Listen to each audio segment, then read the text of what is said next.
So, Karuppu is one of those Tamil commercial dramas that start with a surprisingly strong emotional and courtroom driven setup before slowly transforming into a full blown star vehicle powered by hero elevation, then storytelling discipline.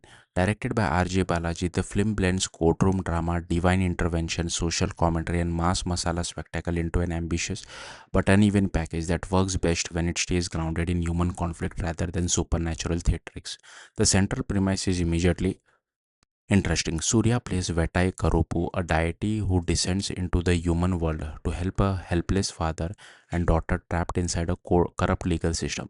Unlike many Indian films about gods appearing among humans, Karuppu doesn't approach its divine figure through satire or light fantasy alone. Instead, it fully embraces the idea of God as a commercial cinema hero, complete with slow motion entrances, punch dialogues, stylish visuals, and crowd pleasing moments.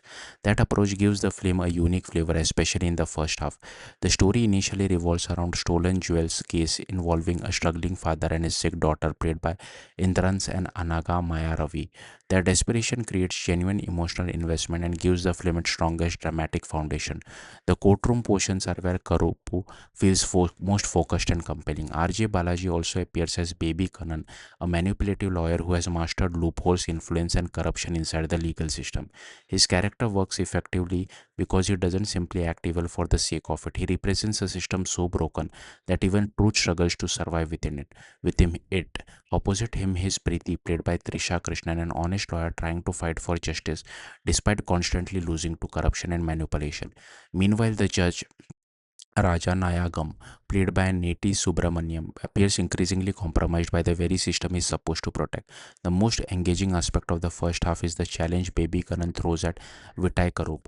He dares the deity to win the case without relying on divine powers. That instantly creates dramatic tension because the conflict stops being about invincible supernatural force and instead becomes about whether justice can survive within flawed human system.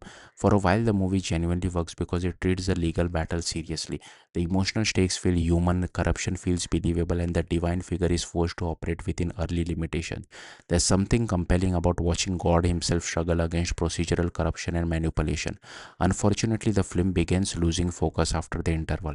Once the initial case reaches its emotional turning point, Karupu gradually abandons the grounded emotional arc it spends so much time building.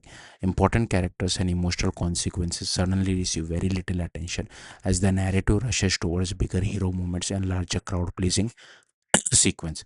The shift becomes obvious when the movie introduces another major case involving a sexual assault survivor played by Shivada.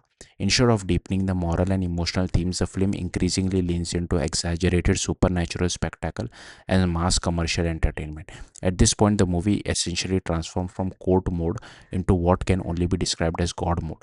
Logic becomes secondary to hero elevation scenes, flashy visuals, and dramatic slow motion, and fan service moment built entirely around Surya's screen presence.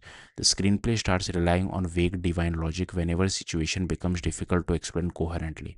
There's also a noticeable tonal imbalance in the second half.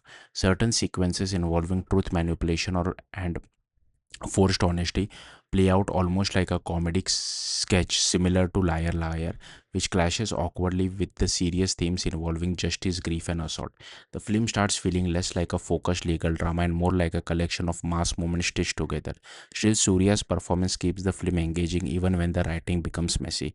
He completely commits to the larger than life aura the role demands, and his charisma carries several scenes that otherwise might have collapsed under weak scripting.